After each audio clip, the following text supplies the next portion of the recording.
জরিপে উঠে এলো বড় চমক, বিএনপির ধারে কাছেও নেই কোনো দল।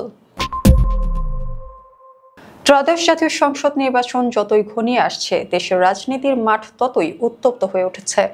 চায়ের দোকান থেকে শুরু করে অনলাইন দুনিয়া, সর্বত্রই এখন একটাই প্রশ্ন: আগামীতে ক্ষমতায় আসছে কে?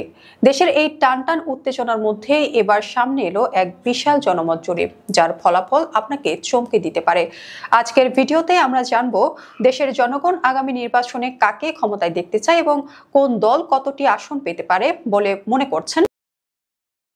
একটি জনমত জরিপের ফলাফল দেশের বর্তমান রাজনৈতিক সমীকরণের একটি চিত্র তুলে ধরেছে। জরিপে অংশ নেওয়া মানুষের কাছে প্রশ্ন ছিল, সুষ্ঠু নির্বাচন হলে কোন দল সবচেয়ে বেশি আসনে জয়লাভ করবে? এর উত্তরে উঠে এসেছে অবিশ্বাস্য এক তথ্য। দেশের প্রায় ৬৬% মানুষ মনে করেন আগামী নির্বাচনে সবচেয়ে বেশি আসনে জয়লাভ করবে বিএনপি। নারী, পুরুষ কিংবা তরুণ সব বয়সের মানুষের মতেই বিএনপি এখন জনপ্রিয়তার শীর্ষে।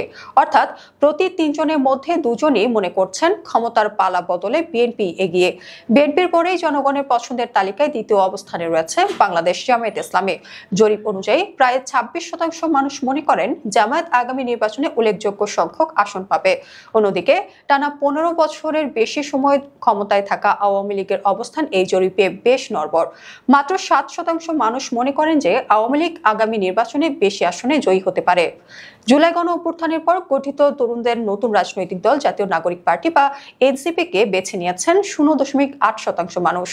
আর ইসলামী আন্দোলন বাংলাদেশ এবং জাতীয় পার্টির পক্ষে মত দিয়েছেন মাত্র ০.১% উত্তরদাতা। অর্থাৎ জাতীয় পার্টির ভোট ব্যাংক বা জনপ্রিয়তার বড়সড় ধস নেমেছে বলে এই জরিপে ইঙ্গিত মিলছে। শুধু আসন সংখ্যায় নয়, দেশ পরিচালনা নিয়েও মানুষের মতামত নেওয়া হয়েছে। জরিপে অর্ধেকেরও বেশি মানুষ মনে করেন বিএনপি ক্ষমতায় এলে দেশের পরিস্থিতির উন্নতি হবে। পাশাপাশি প্রায় ১/৩ বা ৩৩% মানুষ মনে করে জামায়াতে ইসলামী ক্ষমতায় এলে দেশ ভালোভাবে পরিচালিত হবে। তবে ভিউয়ার্স, এখানে একটি বিষয় পরিষ্কার করা দরকার। জরিপকারী প্রতিষ্ঠান জানিয়েছে এটি নির্দিষ্ট কোনো নির্বাচনী এলাকার ফলাফল নয়। যারা মূলত পত্রিকা পড়েন বা অনলাইন খবর রাখেন তাদের ওপর ভিত্তি করে এই জরিপটি করা হয়েছে। তবে প্রতিষ্ঠানটি দাবি করেছে তাদের এই ফলাফলের নির্ভরযোগ্যতা ৯৯%। ভিউয়ার্স, এই ছিল নির্বাচনের আগে জনমতের সর্বশেষ চিত্র। ৬৬% মানুষের ধারণা বিএনপি সরকার গঠন করবে। কিন্তু আপনার মতামত কি? আপনি কি এই জরিপের সাথে একমত, নাকি আপনার মনে হচ্ছে অন্য কোনো দল ক্ষমতায় আসবে?